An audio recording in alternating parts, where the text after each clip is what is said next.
tere!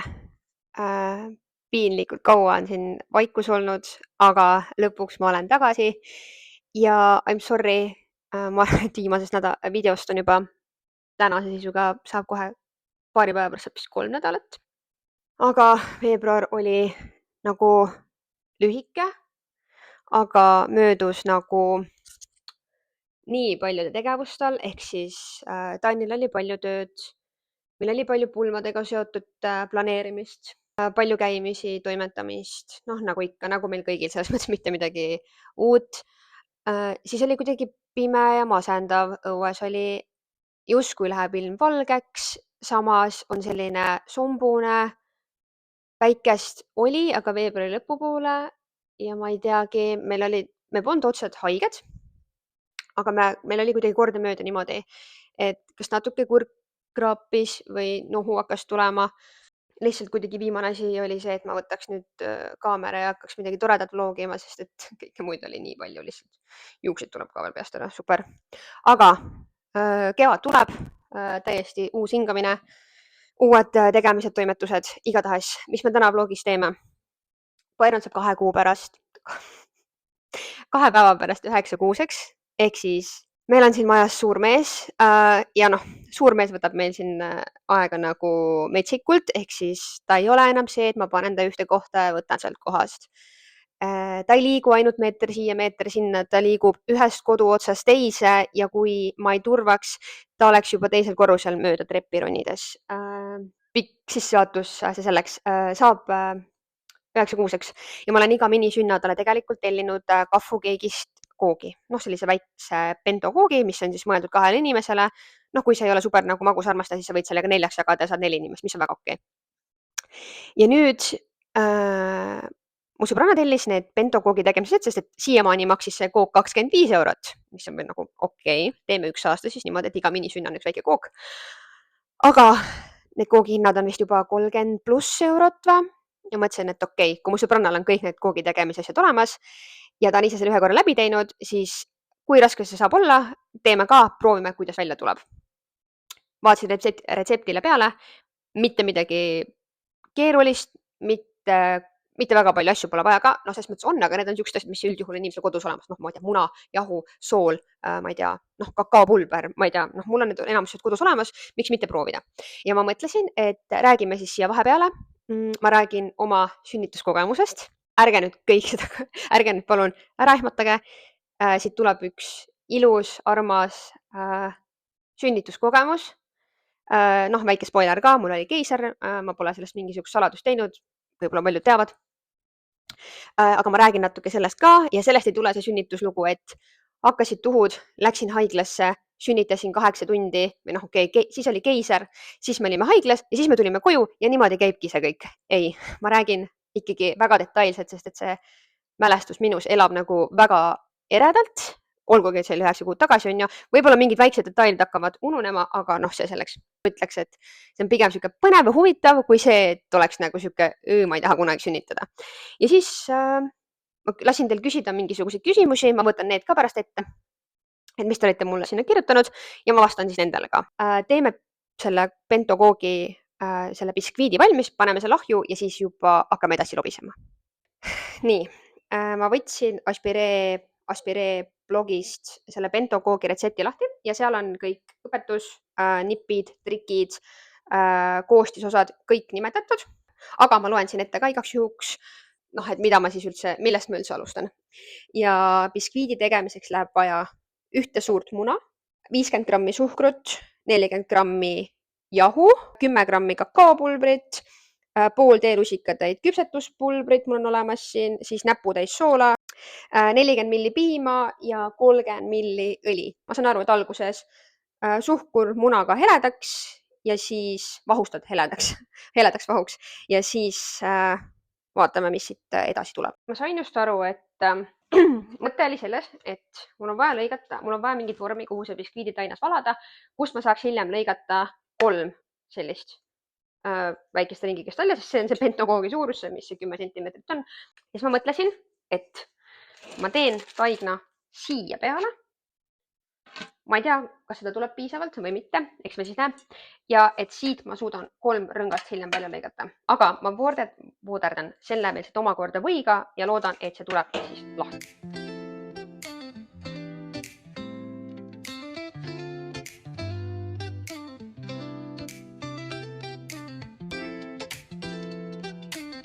Segasin siin kokku 40 grammi jahu, 10 grammi kakaod, pool teelusikatäit küpsetuspulbrit, näpuotsaga soola. Munad on nüüd vahustunud ja sellele segule ma segan nüüd juurde 40 milli piima ja 30 milli õli või vastupidi, ma vaatan üle. Oli 40. Ja nüüd segan kuivained ja siis valan vormi ja siis on ahjus 20–25 minutit ja siis hakkame lobisema. Ma ei ole täpselt kindel, et seda tainast nii palju tuleb, et ma peaks päris nii suure vormi võtma.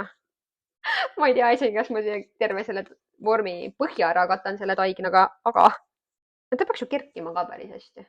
Seda tainast on nagu üpris vähe. Seega ma kardan, et kui ma selle siia vormi valan, siis on liiga suur kadu. What should I do? Aga teeme siis ikka nii, nagu õpetus oli. Ehk siis ma võtan ikkagi selle väikse vormi. Ma vooderdan selle põhja uuesti võiga ära äkki. Ja kuidas see kõik nii raske on? Kõike tuleb teha vastavalt olukorrale. Olukordadega tuleb harjuda. Tuleb leida lahendusi. You name it. Ja noh, siis lõikangi sellest 300 ringikest. Paneme nüüd selle ahju, koristame siit kiirelt laga ära, teeme kohvi, võtame istet ja hakkame lõpuks rääkima, kuidas minust sai ema ja milline kogemus mind sel teekonnal saatis. Nii, võtan ennast siin mugavalt sisse. Hakkame siis pihta. Issa, ma ei tea isegi, millest alustada. Ma arvan, et ma räägin paar sõna sellest sissejuhatuseks, et kuidas mul üldse rasedus kulges, et mul oli nagu kõige lihtsam, ma arvan, mitte ei saa öelda kõige lihtsam, aga üpriski lihtne rasedus.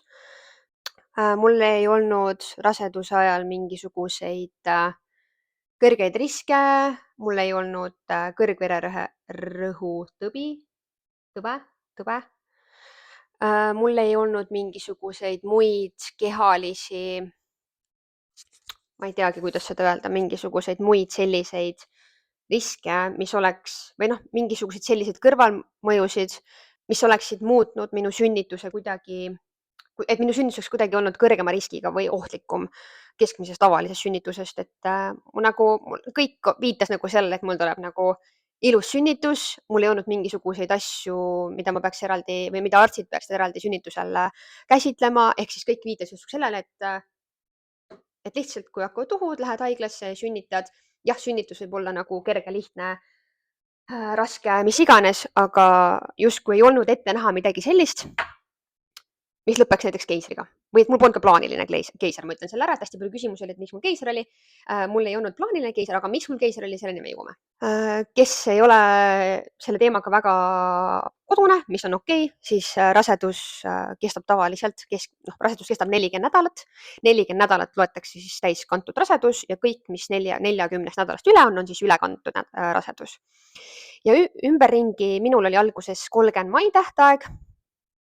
Ehk siis kõik ümber minu, kes olid mul tuttavad ja rasedad, sünnitasid seal kuskil 25, 26, 20 mai ja ma mõtlesin, et okei, et ma ei tea, et mul on üpriski liikuv elustil, ma olin terve rasedus ka väga nagu liikuv. Et ju ma olen nagu nii liikuv, et laps tuleb ka nagu väga kiiresti või noh, enneaegselt või noh, mitte just enneaegselt, aga ennem seda tähtpäeva siis välja. Kuigi öeldakse, et esmased sünnitajad, ehk siis kes saavad esimese lapse, tavaliselt see sünnib siuke 40 nädalat pluss äkki oli 5 päeva või seal vahemikus. Ja mida ei tule, on laps. Mõtlesin, et okei, see lõpp on niikuinii selline üpriski keeruline, selles mõttes mitte keeruline mulle, et ainuke asi, mis mul raseduse lõpus oli see suur kõht, mis jäi igal pool ette. Muidu ma toimetasin, käisin jalutamas, korisin kodus, toimetasin aias, istutasin, rohisin, kaevasin maad, värvisin mingisuguseid aialippe, millest me taha-aeda endale aia ehitasime. Lihtsalt kõht hakkas ette jääma. Mul oli 40 nädalat pluss 5 päeva, kui mul oli viimane naistearsti visiit pandud, hommikul kell 10, see on neljapäevane päev. Me läksime Tanniga kahekesi ja seal siis tehakse vaadatakse loote minu heaolu selles mõttes, et kuulatakse loote südametööd. Mind kaaluti, tavaline kontroll, mis ikka on, aga lihtsalt, et pärast seda nii-öelda tavaliselt kontrolli oli mul ka siis naistearsti juurde minek. Alguses see ämmaemand tegi mul osad protseduurid ja siis ma läksin naistearsti kabinetti, kes siis vaatas peale minu sellele raseduspäevikule, kus olid kõik andmed sees, hindas seal plusse ja miinuseid. Ja fakt oli see, et me peame panema siis paika esilekutsumise aja, ehk siis esilekutsumine üldjuhul lastakse naistel kanda laps või rasedus lõpuni, hilisem aeg on 42 nädalat, üle selle ei lasta, ehk siis hakkavad arstid sekkuma. Kui on korras, kui on kõik emal on hästi, lapsel on hästi, kui mul hakkaksid juba mingisugused tervisenäitajad nagu langema või tegiksid mingisugused riskid või midagi, siis nad sekkuksid varem, aga mul oli kõik korras, ma tundsin ennast hästi, pojad tundis ennast kõhus hästi, kõik oli nagu super.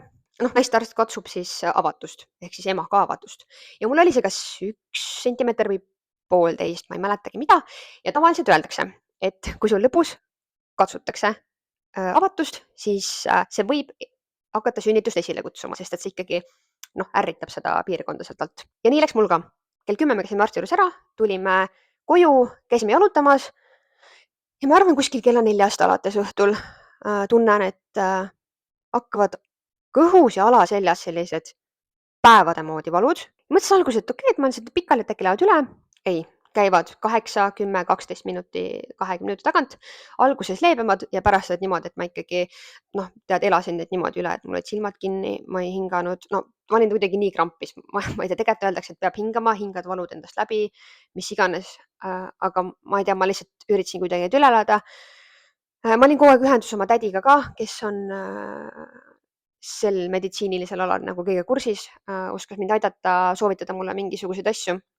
Ei möödunud need valud, olidki, aga samas selleks, et minna haiglasse, et sul oleks nii-öelda aktiivne sünnitustegevus, peaks sul käima siis tuhud äkki esmarasedal oli äkki iga 5 minuti tagant või 4,5 või midagi sellist, et juba 4 on juba väga hea, et mingi sihuke 4-5 minuti tagant, et siis sa võid võtta oma asjad, minna haiglasse ja siis nad ikkagi võtavad sind jutule. Muul juhul nad saadavad su tagasi, ütlevad, et sul ei ole veel aktiivne sünnitus käimas, palun mine koju ja oota umbes, on ju. Jõudis kätte õhtu, mitte midagi läinud paremaks, ikka käisid 8, 10, ma ei tea, mis iganes minuti tagant need, aga hästi ebaregulaarsed, ehk siis ebaregulaarsed nii-öelda tuhud käivad siis, kui sul ei ole aktiivne sünnitus veel käimas, on ju. Ja öösel hakkasid mul nii hullud valud, et ma ei suutnud üldse nendega enam hakkama saada. Ja ma mõtlesin, et kõige kindlam on see, et ma lähen haiglasse kontrolli. Istusime autosse, kell oli võib-olla 2 öösel. Tann tuli siis minuga ilmselt, et ma ei sõitnud ise haiglasse. Ma teadsin terve rasedusaeg, et mina sünnitan ITK-s, aga juhtus see, et ma ei tea, kuidas, aga sellel ajal olid ITK pooled, seda ma tean, et miks see juhtus, et ITK pooled palatid olid remondis. Ehk siis, kui sa kuulud kuskile beebigruppi, siis ennem sind on sünnitajad, pärast sind on sünnitajad ja kui päev ennem mind või sama päeva hommikul olid mingid naised enda ITK-sse, nad lihtsalt neile ei jagunud sünnituspalateid, neile ei jagunud sünnitusjärgseid palateid, rääkimata perepalatitest, rääkimata, ma ei tea, ema ja lapse palatitest, vaid oligi lihtsalt kõik naised olid kuidagi üksteise otsas oma lastega. Ma ütlesin mehele autos, et ei, mina ei taha siin ITK-sse minna, läheme Pelku. Pelgu kohta oli nagu ülihea kogemus kõigil, kõik, kes sinna läksid. Olid rõõmsad selles mõttes, et Pelgus oli nagu normaalne rahulik keskkond selles mõttes. Ja mõtlesin, et okei, autos tegin selle otsuse, me läheme Pelku, läheme sinna.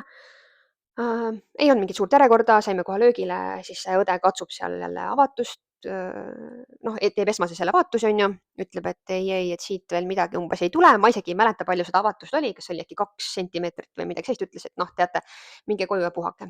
Järgmise päeva hommikul ärkasin ja mu tädi oli mulle organiseerinud vastuvõttu selle ämmaemanda juures, kes minu sünnitust vastu võttis.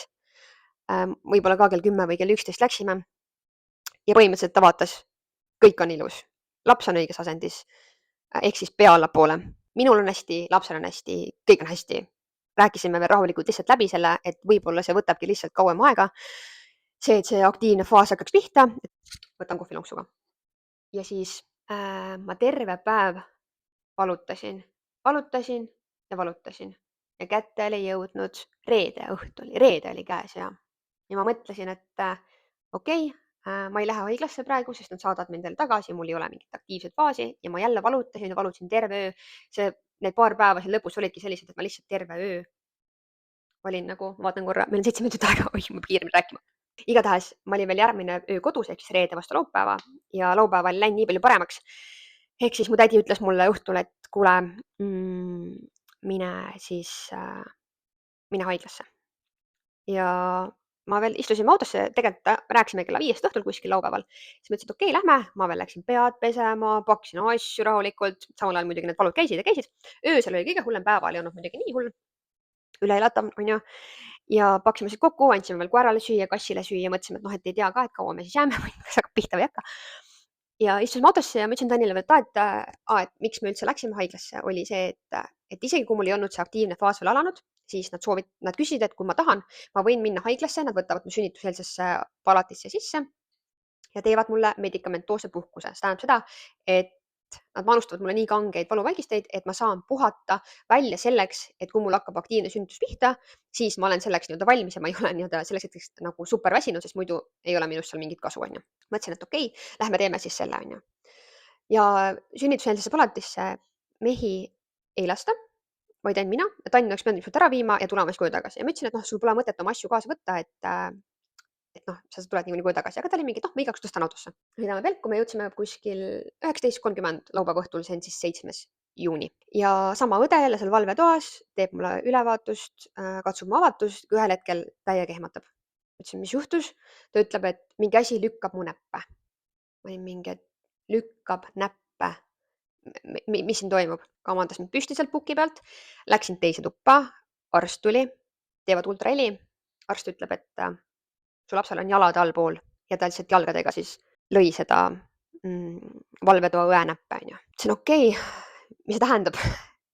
Siis see arst oli mega nõutu, ütles, et su laps ei ole fikseerunud. Ehk siis üpriski raseduse lõpus nad fikseeruvad peaga ikkagi sinna vaagnasse niimoodi, et nad enam ümber sealt ei keera. Minu laps seda teinud ei olnud, tema ujus seal ringi, nagu tuli välja. Ja siis see arst ütleb, et no pole ime, et ta pole sul fikseerunud, et sul on nii palju lootevett. Ma ütlesin, et mitte keegi 9 kuu jooksul pole mulle öelnud, et mul oleks palju lootevett, et see on esimene kord, kui ma kuulen. Ma käisin just päev varem ämmaemanda kontrollis, ta ei öelnud mulle sõnagi, ühtegi sõna nagu selle kohta, et mul oleks palju vett.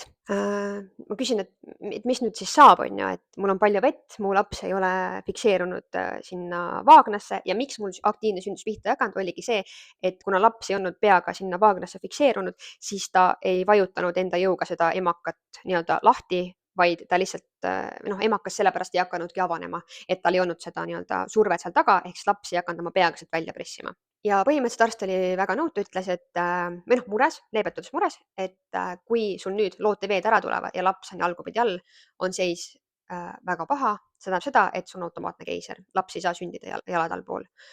On vist mingisugused sünnitusvormid, võimalused, et laps saab sündida jalad allpool, aga see ei olnud igal juhul see case. Ma küsin, et mis variandid veel on, ta ütleb, et no proovime last ümber keerata. Teate, ma ei tea, kui te olete rasedad või noh, või olete kokku puutunud selle teemaga, siis lapse ringi keeramine kõhus pidi olema üks valusamaid asju üldse. Ja ma noh, sabistasin, aga ma ütlesin, et noh, ma ei tea, proovime siis. Ja noh, kui oleks liiga valus olnud, küll ma oleks siis karjuma hakanud. Ta pani mu käed mu kõhu peale, tegi niimoodi. Siis ta mingi, et korras. Ma olen mingi, ma ei tundnud mitte midagi, nagu mitte midagi. Ja paneb selle ultraheli anduri peale, ütleb, et jälle keeras tagurpidi. Ehk siis Byron lihtsalt ujus ringi seal niimoodi nagu väikene Neemo. Siis oli, arst ütles 2 varianti. Kas me läheme kohe lõikama või juhtub see, et sul tulevad veed ära, hakkab loomulik sünnitus pihta. No, miks see keisri variant üldsegi tuli, oli see, et ta ütles, et mul on 2 varianti. Kas me teeme kohe keisri, sellepärast et su laps on jalgupidi all ja kui tulevad looteveed ära, siis on seis väga halb ja me peame kohe lõikama ja siis hakkab juba, noh, tead, minutite küsimus, on ju. Et siis on väga kiiresti vaja reageerida. Ja teine variant, et 2 arsti, üks keerab lapse teistpidi, hoiab teda vaagnas paigal, teine arst siis avab mu looteveed. Loodame, et laps siis selle lootevee avamise käigus või looteveede eraldumise käigus vajub mulle sinna vaagnasse, hakkab loomulik sünnitus pihta, voilà, kõik lõpeb hästi. Ma ütlesin, et ma ei oska teile mitte midagi vastata, sest kus mina peaks teadma, mis variant õige on. Ja siis oli kõige lemmikum osa, täielik selline, no muidugi mul vedas, et ma olin tollel hetkel pelgus ainukene ja ma sain nagu kogu tähelepanu. Ehk siis me istusime ühes toas, mina, 2 arsti, nad olid väga kogenud arstid, sest et nad olid mu tädi tuttavad ja ta ütles, et 100% võid neid arste usaldada. Ja siis see valveõde. Ja järgmine pool tund möödus umbes nii, et 2 arsti, mõlemal omad arvamused. Üks ütles, me teeme kohe keisri, teine ütles, Vaatame ikka, et äkki teeme selle medikamentoosse puhkuse, sa natuke puhkad, mina siis, ja siis ootame, et laps hakkaks ikka loomulikult sündima ja siis hakkas vaidlus pihta. Mul olid mõlemad sellised, need arstid mõlemad siuksed selged, konkreetsed, vajadusel sõnakad, siuksed natuke iroonilised ka võib-olla, natuke siuksed tegid siukest nagu väikest naljakest ka.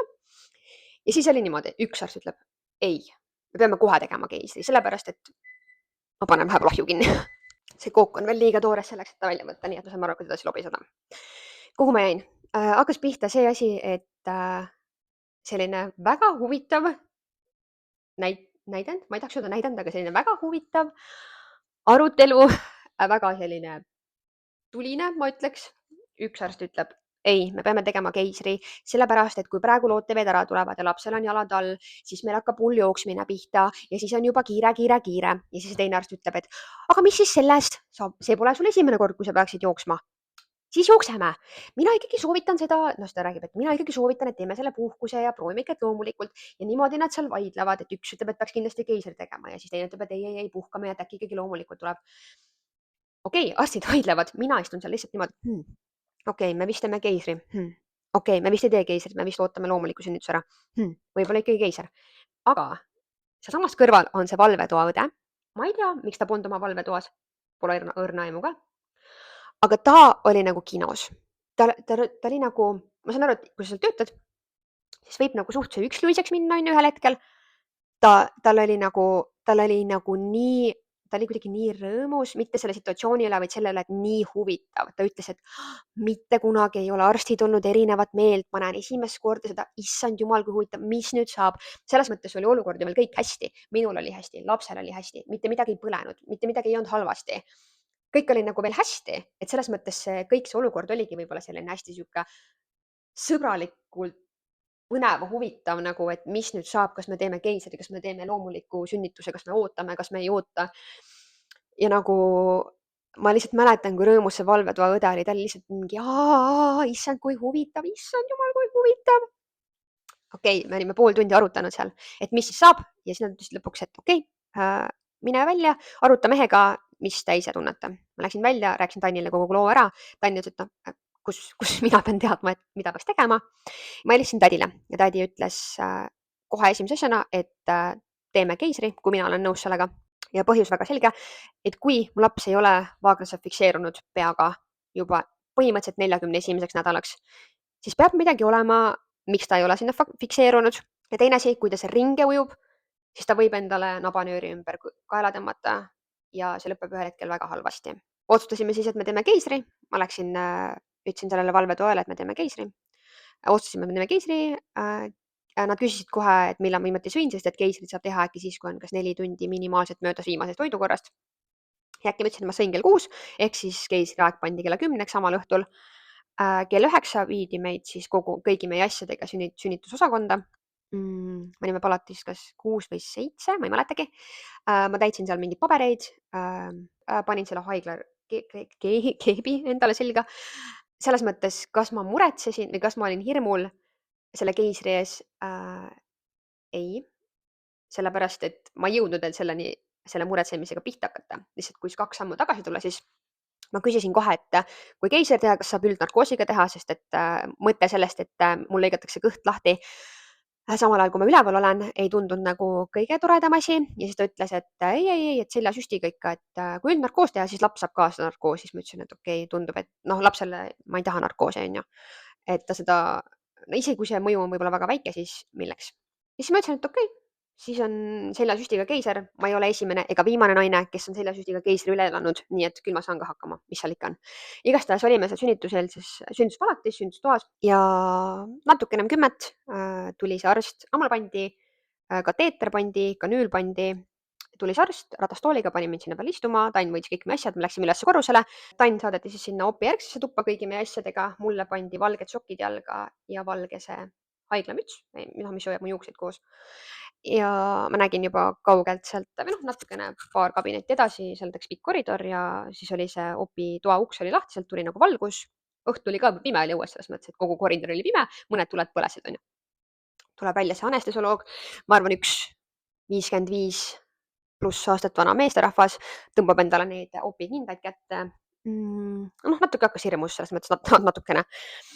Siis viidi mind sinna, viskasin sinna opi laua peale pikali ja see anestesioloog oli nagu kõige toredam inimene, keda ma viimasel ajal olin näinud. Ta oli kohe mega chill, võttis mind ilusti vastu, tegi naljakesi, rääkis, värgid-särgid. Kuidas tehakse siis seda epiduraali? Ei, epiduraal tehakse siis, kui sul on loomulik sünnitus, aga spinaal on selle nimi, mis mina sain. Ma tõmbasin kägarasse ennast nagu loodtasandisse, põlved vastu rinda, hoidsin kinni. Esimene süst tehti selleks, et nahka tuimestada ja seda ma tundsin ja see oli kergelt öeldes valus, aga mitte midagi nagu, ma ei oskagi millegi võrrelda seda nagu. Oli tunda, oli kergelt valus, kas oli liiga valus? Ei. Ja teine süst, mis läheb siis sinna selgroo sisse või noh, kuskile sinna vahele, ma ei tea kuhu, mida kaudu tuleb see tuimestav aine, on ju. Seda ma ei tundnud enam. Siis, kui see teine oli tehtud, Seli oli opi laua peale, 2 kätt olid mul kõrval, selle opi laua küljes kinni, rihmadega kinni, et ma ei hakkaks vist jooksu panema sealt või kukuks alla, ma ei tea. Ja ta liigutas mind selle lauaga niimoodi edasi, noh, paremale-vasakule poole, et see,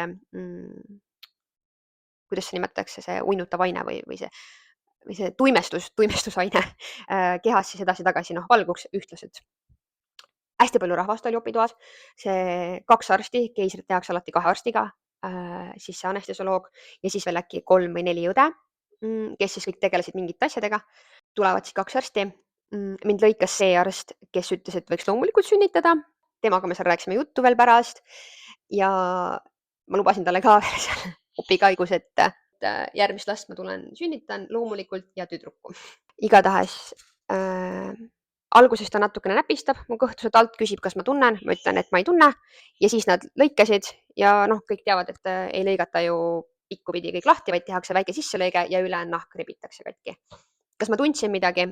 Ei, täiesti null.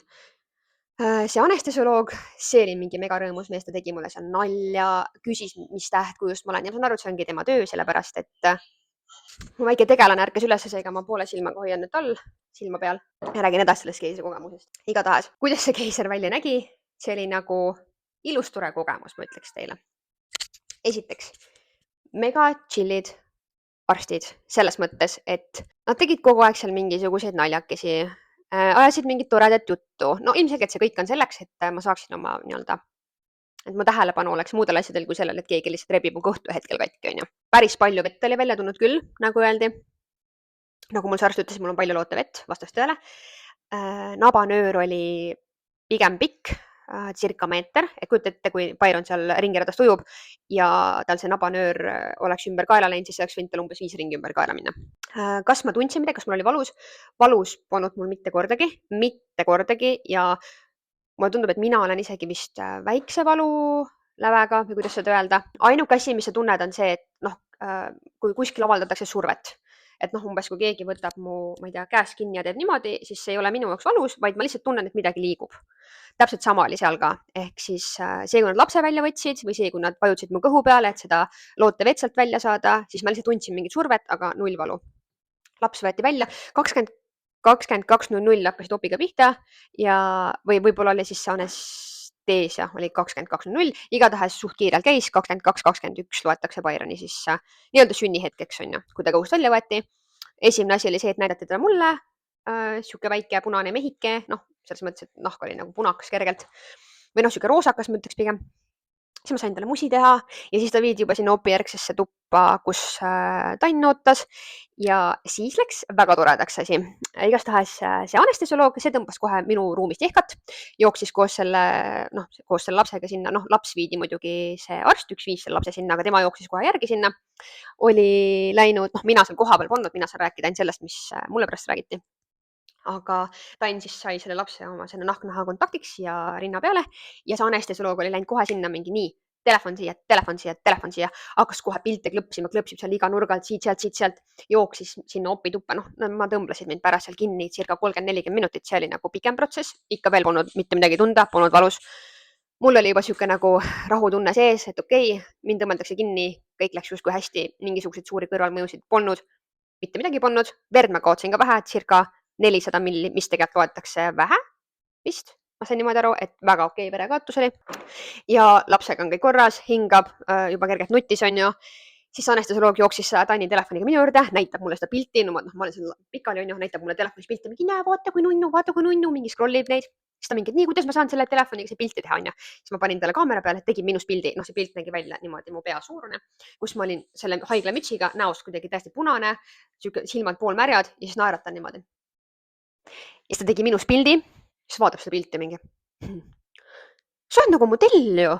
Issand, no kujuta ette, nagu tegelikult kaugel asi modellindusest on ju. Siis ta läks kõikide inimeste juurde, kes seal toas olid. Need 3-4 õde, siis üks arst, teine arst, näitab kõigile mingi, on ju nii ilus pilt, on ju täiesti modelli nägu, nagu issand, kui ilus pilt. Näitab kõigile selles kõik mingi jaa, üliilus pilt.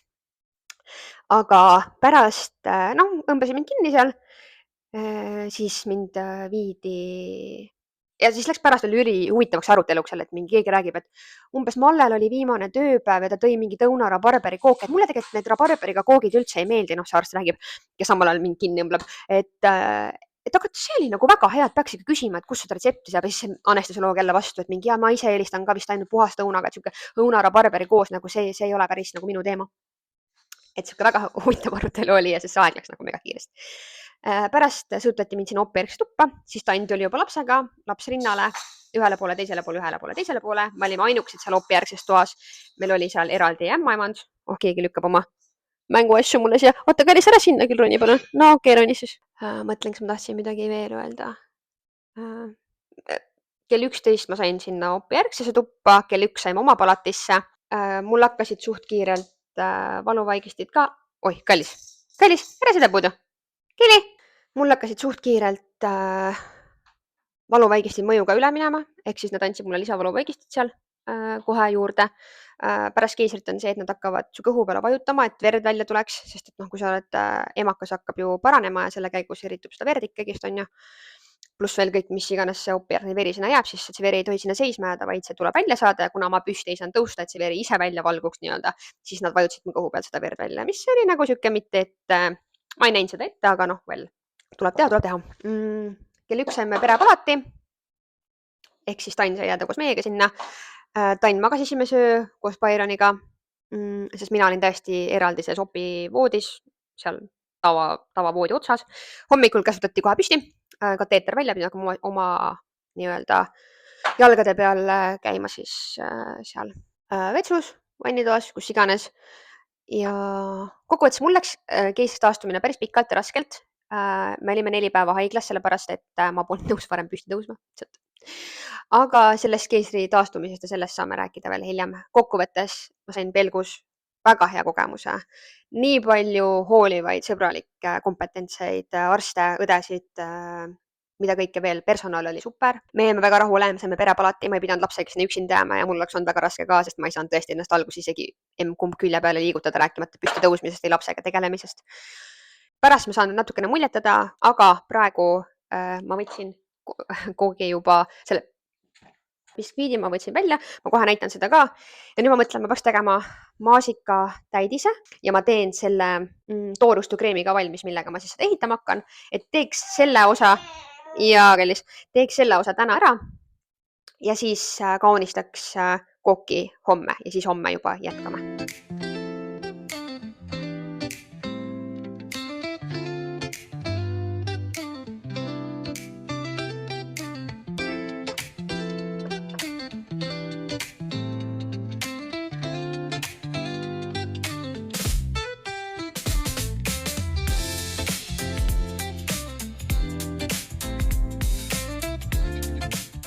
Maasikatäidise ma jätsin laua peale jahtuma, sellega on korras, ehk siis meil on 4 osa koos, 4 osas koosneb see kook, biskviit, maasikatäidis, toorjuustokreem ja võikreem, mis läheb pärast kaunistamiseks, ehk siis mul on biskviit tehtud, maasikatäidis ja nüüd kame šokolaadi toorjuustokreemiga, kuhu läheb siis 75 grammi toasooja toorjuustu, 30 grammi toasooja võid, 25 grammi tuhksuhkrut, 20 grammi sulatatud ja jahutatud tumedat šokolaadi. Ma panen selle kohe mikrokassi, sulatan ära ja 1 supilusika täis kakaod.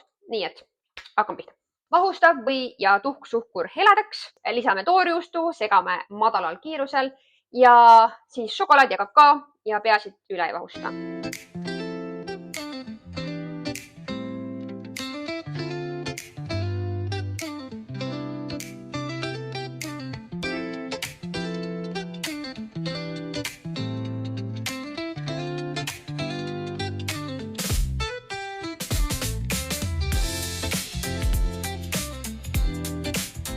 Kuna mul see toorjuustokreem super hästi ei valminud selle miksriga, sest et see kogus on lihtsalt nii väike, et ta ei saa seda väga hästi äärtest kätte, kui see sinna pritsi, keegi möllab siin.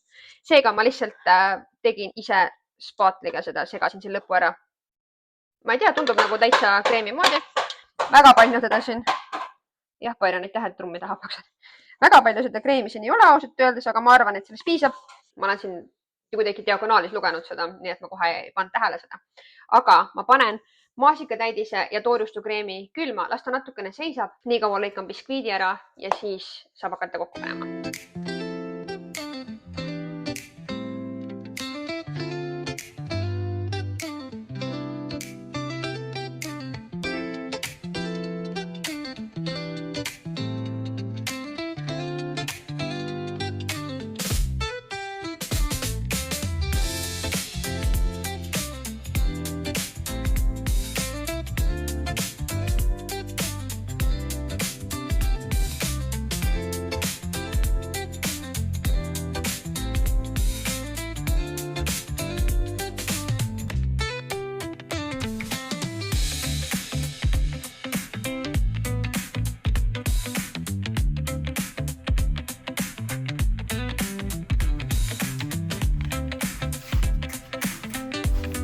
Nii, meil on kätte jõudnud reede, koogi kaunistamise päev 2 ja kus meile probleemi oli see, et ma kaunistasin selle koogi, selles mõttes, et ma ladusin selle koogi ära sinna koogi vormi sisse, et ta mul minema ei sõidaks külmkapi söö jooksul.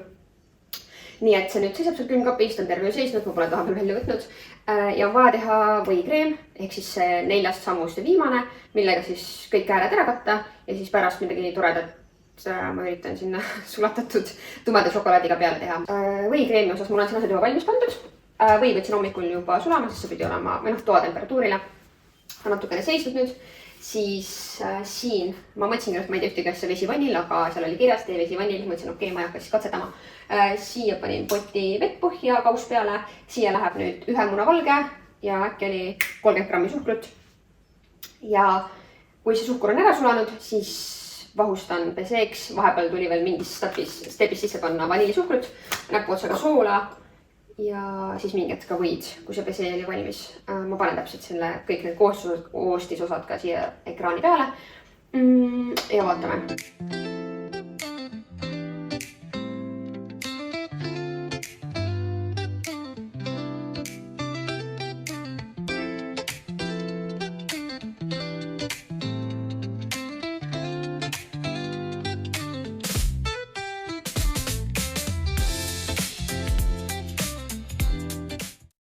See võikreemi retsept, mis seal Aspiree blogis oli, see mul ei tulnud välja ja ma ei tea miks, aga ma mõtlesin, et okei, mul on kõiki neid toorained ikka kodus olemas, sest võid ma polnud ära kasutanud ja et ma proovin uuesti, aga ma otsisin Google'ist lihtsalt super lihtsa võikreemi retsepti. Ma loodan, et see toimib.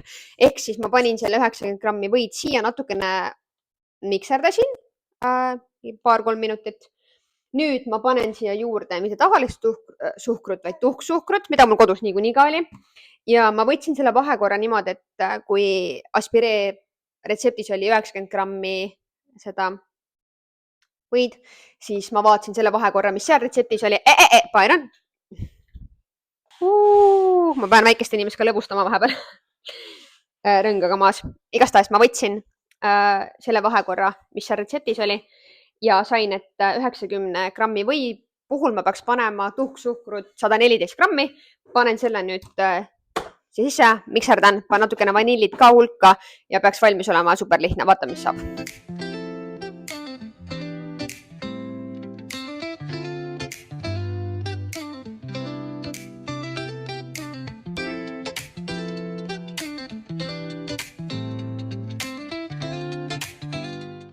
Ma näitan korra seda võikreemi. Ma ei tea, milline peab võikreem olema, ausalt öeldes, aga panen selle korra kinni. Panen siia lihtsalt selle vanilli ka ära, et see oleks ikkagi nagu selles mõttes retsepti järgi. Palju sul oli mingi pool lusika täit või? Ma näitan teile lähemalt seda kreemi ka. No ma ei tea, minu meelest väga asjalik. Segame selle vanilli sisse ära. Nii, kook oli meil siin sees kenasti. Mõtleks, ma saan selle kuidagi nii välja. Päris ilus näeb välja.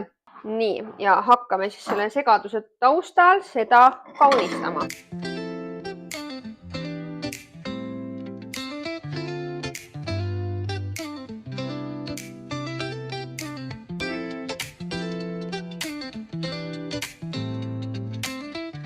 Ma lasen ülejäänud osal veel tahkuda, praegu on niimoodi. Ja siis panen selle 9 kuud siia alla ja siis pärast näitan, kuidas see välja tuli. Nii, kas sa tahad vaatajatele midagi öelda? Kas sa tahad midagi öelda? Kas sa tahad midagi? Ma kaunistasin vahepeal koogi lõpuni, sest et ma tahtsin juba minna. Ma panen koogi lõplikust tulemusest pildi. Ma loodan, et teile ei tore vaadata ja aitäh, kui sa videoga lõpuni jõudsid. Kas ma soovitan kodus kookida? Jah, sest et see on nagu kordades odavam. Jah, see võtab natukene su aega, aga koogile järgiminek ja tagasitulek võtab ka oma ja seega, mis ma veel oskan öelda? Vaadake kindlasti seda Aspiree blogis olevat retsepti ja kirjeldust. Seal on väga palju head infot, mis aitab teid ka koogi tegemist, mis aitab teil ka koogi tegemist võib-olla kiiremaks ja mugavamaks teha, sest et seal on mingisugused nipid võib-olla, mida lihtsalt retseptile peale vaadates ei oska näha. Meie lähme nüüd igastahes õue ja homme tähistame siis Byroni, mida sa teed? Byroni 9. minisünnat väikse koogiga.